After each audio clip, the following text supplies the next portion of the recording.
교회 안에서 또는 직장에서 처음 입사하거나 교회 나왔을 때 서먹서먹하지요. 하지만 시간이 흘러가면서 수련회를 간다든지 하면 좀 더 많은 시간들 속에서 서로를 이해하고 알 수 있게 됩니다. 한 3박 4일 정도 수련회를 갔다가 오면 사람들은 그 사이에 이렇게 표현합니다. 짧은 시간이지만 정이 들었습니다. 이런 이야기를 하기도 합니다. 그런데 성경에 보면 예수님과 제자들은 3박 4일 정도가 아니라 3년 동안을 같은 장소에서 공간 안에서 함께 먹고 마시고 모든 일들을 서로 함께 나누면서 시간을 보내었는데 예수님이 3년이 되셨을 때 십자가를 말씀하시고 또 십자가 후에 부활을 말씀하셨고 물론 제자들은 부활이 일어나기까지 예수님이 하신 부활의 말씀이 그들의 마음 안에 그들의 영 안에 도저히 들어오지는 않았어요. 그리고 내가 떠나가면 성령님이 또 다른 보혜사이신 성령님이 오실 것이다 라고 말씀해 주셨어도 그들은 그 말을 이해할 수도 없었고 그들의 속사람이 결코 그 말씀을 깨닫기까지는 그 이후의 시간이 흘러야만 했습니다. 이제 예수님은 부활하시고 하늘로 올라가셨어요. 그리고 얼마의 시간이 흘렀을 때 예수님의 제자들과 그들을 통해서 복음을 듣고 받아들인 사람들은 그들의 생활 속에서 놀랍도록 실감하게 됩니다. 우리 눈에 예수님은 부재하시지만 예수님은 결코 멀리 떠나가신 분이 아니라 지금 여기에 우리와 함께 하신다. 한두 명이 아니고 복음을 받아들이는 사람들마다 성령님을 통해서 예수님이 함께 같이 움직이시고 일하고 계시고 영원토록 여기에 함께 계신 것을 실감하였기 때문에 그들은 성령님에 의해 증거하고 성령님을 증거하고 또 성령님과 함께 사는 것이 기독교 신앙 곧 믿음의 본질인 것을 증언하기 시작했습니다. 그래서 오늘 교회력에 의해서 성령님이 임하신 날을 기념하는 주일로 우리가 기억하고 지키면서 하나님은 오늘 본문을 통해서 성령님이 하시는 일을 우리에게 잘 보여주고 있습니다. 13절 상반절 말씀에 어떤 한 사람이 박해의 상황 속에서 고통 속에 있으면서 박해를 당하는 현실 속에서 하늘에서 들리는 음성을 듣습니다. 그는 분명히 이렇게 말합니다. 또 내가 들으니. 이 음성을 들은 사람은 누구일까요? 바로 요한계시록을 기록하고 전달한 사도 요한입니다. 그는 내가 들으니라고 증언하고 또 그 음성은 하늘에서 나는 음성이라고 말하고 있습니다. 또 내가 들으니 하늘에서 음성이 나서 이르되 라고 말합니다. 사도 요한과 그가 속한 7교회 공동체는 로마의 압제 밑에서 로마의 박해 아래서 우리가 흔히 표현하는 대로 녹록지 않은 현실 곧 결코 쉽지 않아서 만만하지 않아서 상대하기가 쉽지 않은 현실을 살아가고 있었습니다. 땅의 현실은 답답하고 쉽지 않고 두렵고 고통이었는데 성령의 감동함을 받아 어느 날 이 사도 요한은 하늘의 현실, 곧 하나님의 현실을 보게 됩니다. 그렇다면 그런 거로 요한계시록 전체는 바로 성령님의 감동하심으로 다른 성경들과 똑같이 기록된 하나님의 말씀입니다. 사도 요한과 당시의 7교회 공동체는 황제 숭배를 강요당하고 또 로마의 불의한 그 체제 아래서 경제적으로 사회적으로 많은 고통 속에 살아가고 있었습니다. 그것이 그들의 현실이었는데 하나님은 사도 요한을 통해서 성령의 감동하심으로 이 말씀을 기록하게 하셨습니다. 그러므로 요한계시록은 다른 말씀과 똑같이 바로 하나님을 보게 하시는 말씀이에요. 우리는 요한계시록을 읽으면서 나의 현실도 있지만 이 현실 모든 상황 위에 계시는 하나님의 현실, 곧 하나님을 바라볼 수 있게 됩니다. 요한계시록이 어떻게 기록되었을까요? 우리는 그것이 궁금하죠? 앞으로 돌아가서 요한계시록 1장 9절에서 11절 말씀에 요한계시록이 왜 기록되었는지, 어떻게 기록되었는지를 우리에게 잘 소개해 주고 있습니다. 요한계시록 1장 9절 말씀에 보니까 나 요한은 너희의 형제요 예수의 환난과 나라와 참음에 동참하는 자라. 자신을 소개하면서 나는 7교회 너희들과 함께 있는 믿음 안에서 형제다. 나는 예수님의 환난, 곧 예수님을 믿음으로 인해서 오는 환난, 예수님이 당하셨던 그 환난을 당하고 있고 로마 제국 나라가 아니라 하나님의 나라, 그리고 하나님 나라를 위하여 살아가고자 할 때에 박해하고 있는, 핍박하고 있는 로마 제국의 그 모든 박해와 핍박에 대해서 참고 있는, 견디고 있는, 인내하고 있는 그 참음에 동참하는 자다. 이렇게 자신을 소개합니다. 그리고 나서 내가 왜 이렇게 되었느냐? 나는 하나님의 말씀과 예수를 증언함으로 인해서 반모라고 하는 섬에 내가 갇히게 되었다. 그렇군요. 사도 요한의 상황이 이것입니다. 지금 사도 요한은 예수 그리스도를 믿고 그 안에서 살아가면서 하나님의 나라를 증거하다 보니까 로마라고 하는 거대한 제국의 핍박에 직면하게 되었고, 더 이상 로마 제국은 사도 요한을 방치할 수 없어서 그를 잡아다가 그 당시 7교회 가운데 하나인 에베소 항구에서 100km나 떨어진 반모라고 하는 지중해에 있는 섬에 가두게 됩니다. 그러니까 지금으로 말하면 소아시아, 터키 지역이죠. 그 본토에서는 7교회의 성도들이 주님을 믿으면서 박해를 경험하고 있고, 사도 요한은 그 시간에 반모라고 하는 섬에 갇혀서 채석장에서 노동하면서 땀 흘리면서 예수와 하나님 나라로 인하여 박해 속에 있었던 것입니다. 이 반모는 그 당시에 반란자들을 가두는 유배지였습니다. 그가 종노동에 시달리면서도 주님의 날을 기억하고 주님이 부활하신 날 주일날에 무릎을 꿇고 하나님을 경배하며 예배하게 됩니다. 10절 말씀이죠. 1장 10절. 섬에 갇혀 있지만 주님의 날에 내가 성령에 감동되었다. 하나님을 예배하는데 성령에 감동되었다. 새 한글 성경에 보면 성령의 감동에 사로잡혔습니다. 이렇게 쉽게 더 풀어서 번역해 놨어요. 그렇게 감동되어서 있는데 내 뒤에서 나팔 소리 같은 큰 음성이 들렸고 그에게 기록하라고, 내가 보는 것을 2마리에 쓰라고 명령하셨습니다. 그리고 7교회에 보내라 라고 말씀합니다.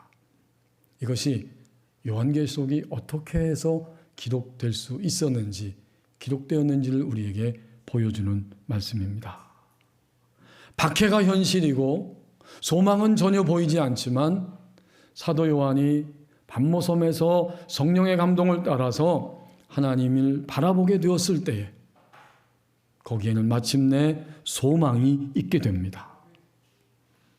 이제는 눈을 들어서 하나님의 자녀들이 어떤 상황 속에 있든지 그 상황에 매몰되지 아니하고 그 상황 위에서 말씀하시고 움직이고 계시는 하나님을 바라보게 하는 말씀들입니다. 이렇게 하시는 원동력이 누구신가? 우리가 읽은 것처럼 바로 10절에 나오는 성령님이십니다. 지금도 성령님은 무엇을 하시는가? 항상 현실을 살고 상황을 살아가는 사람들, 그리스도인들이 현실과 상황 속에 살아가고 있을지라도 거기에 매몰되지 아니하고 바로 그 위에 계신 하나님을 바라보게 하십니다. 성령님은 모든 상황 속에서 하나님을 바라보게 하십니다. 다시 본문 14장 13절 말씀으로 돌아와서 상반절에 보시면 사도 요한이 하늘에서 나는 음성을 듣고 있다고 말했죠. 이 하늘에서 나는 음성은 누구의 음성이겠습니까? 그것은 당연히 하나님의 음성입니다. 사도 요한과 일곱 교회 공동체는 땅의 현실을 바라보면서 소망을 찾기가 어려운 시대를 살아가고 있지만 성령님은 눈을 들어서 하나님을 바라보게 하십니다. 오늘도 내일도 앞으로도 우리는 상황 속에 살고 상황과 함께 걸어가고 있지만 항상 상황 위에 계신 하나님을 바라보게 하십니다. 이게 바로 성령님이 하시는 일들이에요.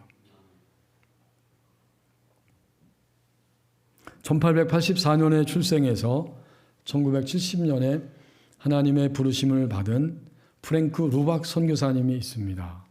종종 이분에 대해서 말씀을 나눴는데 이분은 미국에서 출생하고 필리핀에 선교사로 파송되어서 거기서 섬기면서 자기 자신의 실체를 발견하고 내가 그리스도인이고 선교사임에도 불구하고 나는 24시간 동안 하나님과 동행하는 삶이 아니라고 하는 사실을 절감하게 됩니다.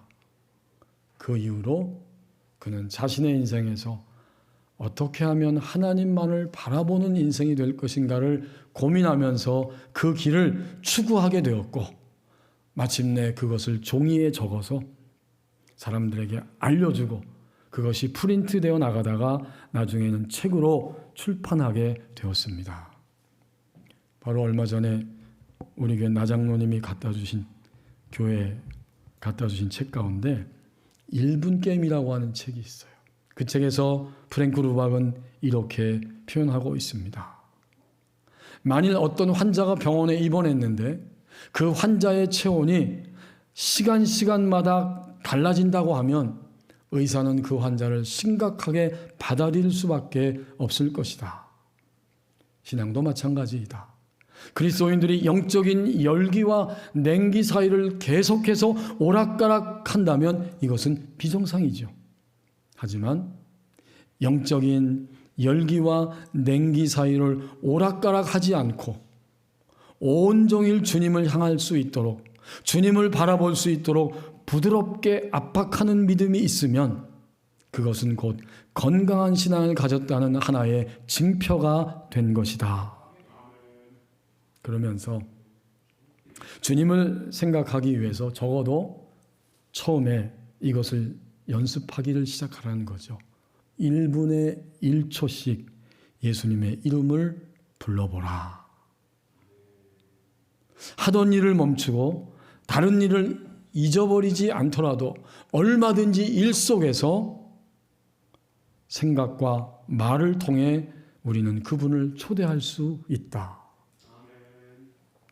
매 시간 매분마다 깨어있는 주님과 동행하는 법을 수많은 사람들이 훈련하여서 마침내 터득하게 되었는데 이 새로운 사실을 습득하는 것은 타자를 습득하는 것보다 어렵지 않다고 이야기합니다. 비록 이것을 실행할 때 많은 시간이 걸리기도 하겠지만 다른 일들을 방해하지는 않게 될 것이다 라고 이야기합니다. 그리고 많은 사람들의 이야기를 그 1분 게임을 다 실행하고 연습해서 숙달시킨 사람들의 이야기를 이렇게 들려줍니다. 오히려 그들은 그 일들에 그리스도가 임하여 더 좋은 성과를 내도록 만들어주는 것을 보고 마침내 그러한 습관이 우리의 신앙을 견고하고 온전하게 유지시켜 준다고 고백하고 있다. 무슨 이야기입니까? 우리의 인생을 살면서 우리는 과연 하나님을 바라보는가? 라고 하는 것을 도전하고 있습니다. 지금 이 사도 요한은 pat모섬에 갇혀 있는데 하늘에서 나는 음성을 들으면서 성령의 감동을 따라서 하늘을 쳐다보게 됩니다. 곧 하나님을 바라보게 되는 것이었습니다. 이제 그가 하늘을 바라볼 때에 그 다음 13절 중반절 말씀에 보면 하나님의 음성이 드디어 들려지게 됩니다. 그러니까 성령님은 뭘 하시는가 보았더니 하나님의 음성을 듣게 하십니다.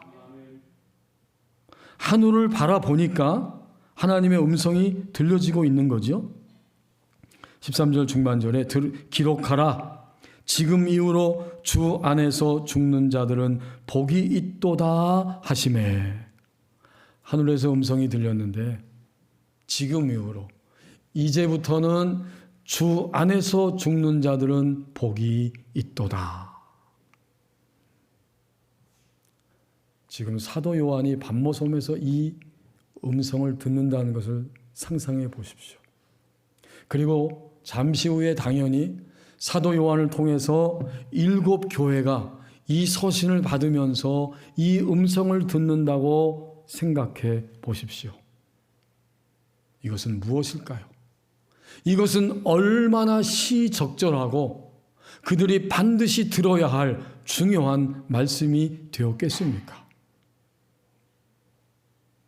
로마의 압박, 로마의 핍박 가운데 사람들이 순교를 당합니다. 죽어가고 있습니다. 그런데 성령님이 하나님의 음성을 듣게 하셔서 듣고 보니까 지금 이후로 주 안에서 죽는 자들은 복이 있도다. 다시 말하면 로마는 더 황제 숭배를 압박하고 그들의 체제에 순응시키기 위해서 더 많은 사람들을 사로잡아가고 그들을 죽일 것이다. 이제부터도 죽을 것이지만 지금 이후로 이제부터 주 안에서 죽는 자들은 복이 있도다. 로마의 황제 숭배를 거부하고 로마 체제에 순응하지 아니하고 끝까지 믿음을 지키면서 자신에게 주어진 인생의 시간들을 살아가다가 죽는 자들은 복이 있도다.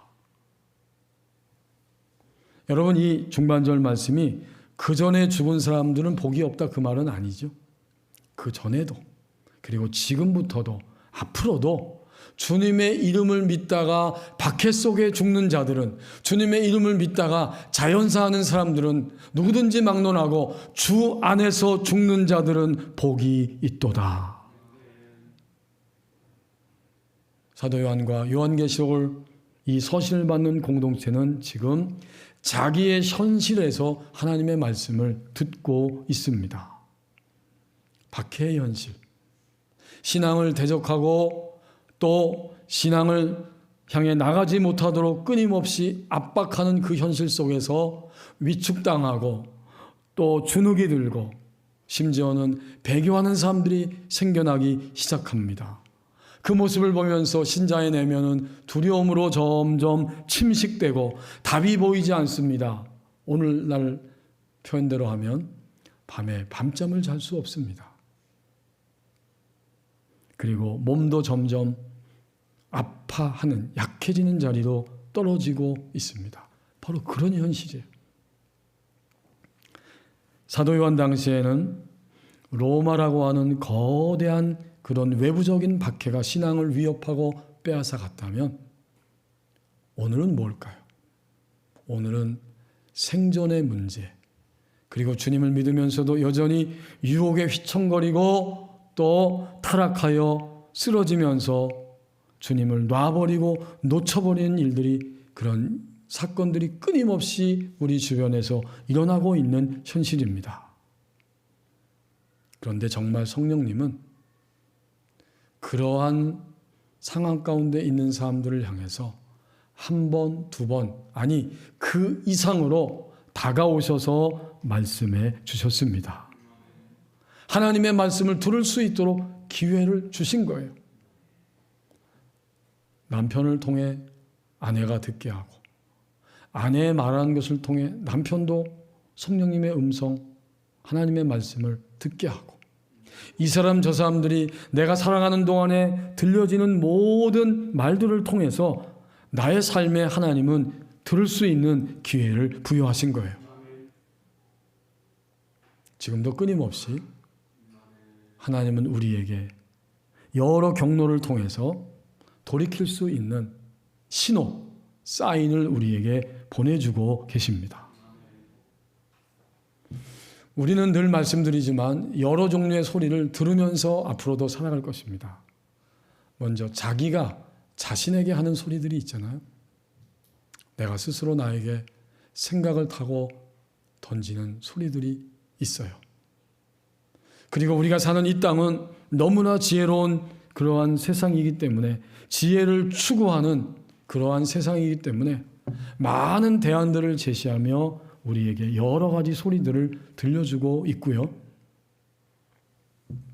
세 번째는 불신자들은 잘 감지하지 못할지라도 신자들은 꼭 감지해야 됩니다. 곧 악한 영이 우리 거듭난 그리스도인의 내면 안에도 쓱쓱쓱 내면 안에 들려주는 거짓의 소리들이 있습니다. 우리는 한 주간 동안 이런 소리를 들었어요.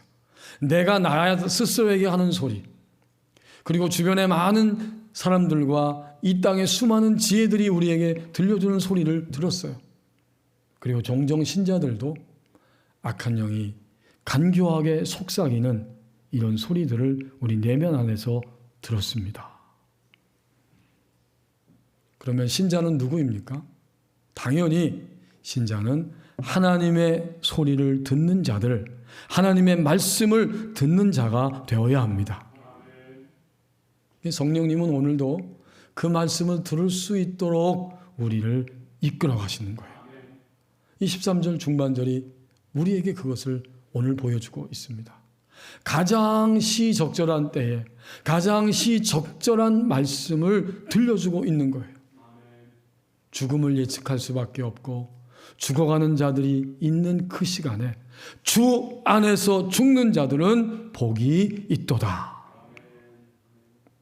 이것이 너무나 중요하기 때문에 이 13절 중반절에서 기록하라라고 명령으로 하늘에서 음성이 들린 것입니다. 캐나다에서 목회를 하셨던 유진 피터슨 목사님은 평생 목회를 하면서 자기 교회 교우들을 위해서 성경을 좀 더 오늘의 시대의 언어로 풀어서 쓰고 싶다, 이러한 귀한 마음을 가지고 자기 교회, 본교회 교우들을 위해서 성경을 쓰게 됐어요. 그것이 오늘 전 세계적으로 호응을 얻고 또 번역되어 있는 바로 메시지 성경입니다. 거기에 보면 오늘 이 본문을 이렇게 이 유진 피터슨 목사님이 번역을 해놓았어요. 나는 하늘에서 들려오는 한 음성을 들었습니다. 이렇게 기록하여라. 이제부터 주님 안에서 죽는 사람들은 복되다. 그렇게 죽는 것이 얼마나 복된 일인지. 이 메시지 성경을 출판하려고 할 때에 이 피터슨 목사님은 이것은 출판할 수 없다. 왜냐하면 내게 주신 사명을 따라서 우리 교회 교우들을 위해서 내가 이렇게 풀어서 쓴 것인데 어떻게 이것이 다른 세계 나라 사람들에게 해당이 되겠느냐, 이렇게 이야기를 했다고 전해집니다. 그럼에도 불구하고 쉽게 풀어서 쓰여진, 그리고 정확하게 풀어서 쓰여진 이 성경이 많은 사람들에게 오늘도 들려지고 있습니다. 이렇게 기록하여라. 이제부터 주님 안에서 죽는 사람들은 복되다. 그렇게 죽는 것이 얼마나 복된 일인지. 사도 요한과 그 시대 7교회 공동체가 들었던 이 하나님의 말씀은 오늘도 변함없이 성령님을 통해서 우리에게 들려지고 있습니다. 프랭크 루박은 1분 게임에서 생각에 잠겨 있을 때라는 그러한 제목 하에서 이런 이야기를 우리에게 들려줍니다. 그러니까 우리가 생각에 잠겨 있을 때라는 거죠. 의자에 등을 기대고 어떤 문제들을 골똘히 생각할 때에는 어떻게 하나님을 떠올릴 수 있을까? 그때는 새로운 습관을 들이면 된다고 이야기합니다. 생각이라는 것은 원래 말 없는 언어이고 자기 자신과의 내면적 대화다. 따라서 어떻게 되느냐? 자신과 이야기하는 대신에 예수님과 이야기하는 습관을 들이면 된다고 말합니다. 이 방법을 시행해 본 사람들은 이렇게 고백했다고 합니다. 이전보다 훨씬 더 기발하고 좋은 생각들이 떠오른 것을 발견하고 예수님 없이 두 번 다시는 생각하지 않겠어요. 이렇게까지 말했다는 것입니다. 그러면 생각에 잠겨 있을 때 어떻게 할 것인가? 이렇게 하면 된다고 이야기합니다. 당신 옆에 빈 의자가 있고 그 의자에 주님이 앉으셔서 이야기하신다고 상상하면 도움이 된다. 그리고 질문을 하라는 거죠. 질문을 던지는 거예요. 주님, 요즘 저는 속상한데 왜 속상한지 아시죠? 저희 아들이 공부도 하지 않고 예배에 나오지도 않고 대학생이 된 아들이 주님을 멀리 떠나서 캠퍼스에서 그는 즐기면서 살아가고 있습니다. 주님, 제가 너무 고통스럽습니다. 이렇게 생각에 잠겨서 아들에 대한 염려가 고통이 떠오를 때 예수님에게 말씀을 드린다는 거예요. 그리고 나서 그 질문에 대해서 예수님이 대답하셨을 법한 이야기를 잠깐 들으면서 그 이야기를 자기 스스로 혼자서 해보라. 얼마든지 가능한 거죠. 주님께 다 말씀드렸어요. 그러면 주님이 여기 이 현실에 대해서, 이 상황에 대해서 뭐라고 말씀하실 것인가? 지금 주님이 옆에 계시니까. 그때 성령님은 신자들에게 오늘 본문 말씀처럼 하나님의 말씀을 듣게 하십니다. 이것이 성경의 증언이에요. 어떤 생각들이 내 안에 들어올 때 예수님이 나에게 말씀하셨을 법한 이러한 이야기를 나 스스로 내 입술로 해보는 것이죠. 프랭크 루박은 이렇게 표현합니다. 이렇게 하면 모든 질문에서 예수님과 상의를 할 수 있게 된다. 머릿속에서 떠오르는 모든 생각을 예수님과의 대화로 만드는 것만큼 우리 생각을 고결하고 건전하게 유지시키는 방법은 없다. 이제부터는 어떤 생각이 쑥 떠오를 때, 때로는 악한 생각이, 어떤 종류의 악한 생각이 쑥 들어올 때 어떻게 해야 되느냐? 우리는 이렇게 말해야 한다. 주님, 이 생각은 당신과의 대화에서 어울리지 않습니다. 제 머리에서 당신의 생각을 하도록 도와주소서. 그 결과는 어떻게 되는지 아십니까? 프랭크 루박이 이렇게 이야기합니다. 그 결과는 즉각 정결함으로 나타난다. 생각에 잠겨 있을 때 그 결과는 즉각 정결함으로 나타난다. 성령님은 오늘도 신자들에게 하나님의 말씀을 듣게 하십니다. 들을 수 있는 자리로 이끌어 가시고 오늘도 우리는 들을 수 있는 기회의 날들입니다. 이렇게 하늘에서 나는 음성을, 하나님의 음성을 듣고 있습니다. 사도 요한이 들은 거죠. 근데 그 음성이 들리자마자 또 하나의 음성이 들리는데 이번에는 성령님이 말씀하시는 거죠. 13절 하반절 부분. 주 안에서 죽는 자들은 복이 있도다 하셨는데 성령님이 이르시되 그러하다 그들이 수고를 그치고 쉬리니 이는 그들의 행한 일이 따름이라 하시더라. 그렇군요. 성령님은 사도 요한이 하나님께 들은 말씀을 더 잘 이해하고 더 분명하게 알고 확신할 수 있도록 그 말씀을 해석해 주십니다. 성령님은 하나님의 말씀을 해석해 주시는 거예요. 오늘 나에게 적용되는 맞는 말씀으로 알 수 있고 확신할 수 있도록 해석해 주십니다. 주 안에서 죽는 자들은 복이 있다. 여기까지만 들었는데 왜 복이 있는지 아니? 그들은 죽음 이후에 어떻게 되는지 아니? 라고 더 분명하게 쉽게 확신 가운데 해석을 주시는 거예요. 그러하다 이렇게 성령이 해석하시죠. 그들이 수고를 그치고 쉬게 된다. 이 수고는 어떤 수고예요? 지금까지 예수님을 믿으면서 예수님을 믿음으로 인해서 로마의 제국주의의 그 겁박과 위협과 폭력 앞에서 견디며 끝까지 믿음을 지키며 산 모든 삶 전체, 바로 그 수고를 의미합니다. 예수님에 대한 변치 않는 사랑과 믿음을 끝까지 지키며 살았던 지상생애의 그 시간들 전부가 다 수고인데, 이제 하나님은 그들의 수고로부터, 그들을 대적하는 압박과 핍박으로부터 하나님의 백성들을 분리시켜 주시고 하나님의 품 안에서 쉼을 얻게 하십니다. 그들이 지상생애를 사는 동안 행한 일이 곧 그들에게 따라온 것이라고 말씀해주고 있습니다. 유진 피터슨 목사님은 이 부분을 이렇게 번역해 놓았습니다. 그렇다, 성령이 말씀하십니다. 이제 그렇다라고 성령이 말씀하신다는 거죠. 그들은 그토록 힘겨웠던 일을 끝내고 복된 쉼을 얻는다.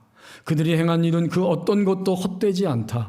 하나님께서 마침내 그 모든 것으로 인해 그들에게 복을 주신다. 좀 더 이해하기 쉽게 풀어서 이렇게 말씀을 설명하고 있습니다. 이제 우리는 성령님이 무엇을 하고 계시는지를 다시 한번 이 말씀을 통해 깨닫게 됩니다. 성령님은 오늘도 우리의 모든 상황에서 하나님을 먼저 바라보게 하십니다. 이건 굉장한 전환점이에요. 지금까지 내가 바라보는 것은 나의 절망과 실망이고 주변에 있는 모든 그러한 일들이었습니다. 모든 이론과 모든 사람들의 이야기였지만 거기서 드디어 신자는 하나님을 쳐다볼 수 있도록 하나님을 바라보게 하시고, 하나님을 바라봤더니 하나님이 가장 시적절한 말씀을 들려주고 계십니다. 하나님의 말씀을 듣게 하시는 거예요. 그리고 나면 그 들은 말씀이 오늘 나에게 무엇을 의미하고 있는지 적용시켜 주시면서 해석해 주십니다. 궁극적으로 성령님이 하시는 일은 오늘 이 본문에서 뭐라고 말씀하고 계시는가? 성령님 어떤 일 하시는가 보았더니 그러하다라는 일을 하고 계시는 거예요. 성령님이 이 한마디를 하신 거죠. 성령이 이르시되 그러하다. 그러하다, 그렇다 그런 뜻이죠. 이 그러하다라고 하는 말은 하나님의 편에 서 있는지 아니면 하나님의 편에 서 있지 않은지를 구별해 주시는 음성입니다.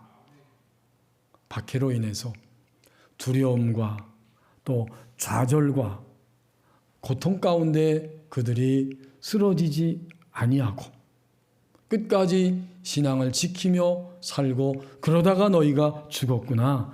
예스, 그러하다. 그렇기 때문에 너희는 수고를 그치고 쉼을 누린다. 그들의 한 모든 행동이 그들이 누구인가를 보여주면서 그들을 따라왔기 때문이다. 그러니까 여러분, 이 그러하다라는 말은 쉬운 말이에요. 하나님의 편에 서는 것, 하나님의 편에 서지 않는 것을 구분시켜 주시면서 성령님은 하나님의 편에 서게 하시고 설 때마다 예스, 그러하다, 그러하다라고 말씀해 주시는 거예요. 영어 성경은 이것을 번역할 때 그렇기 때문에 다 예스라고 번역했어요. 성령님이 예스라고 해주시는 거죠. 그러하다.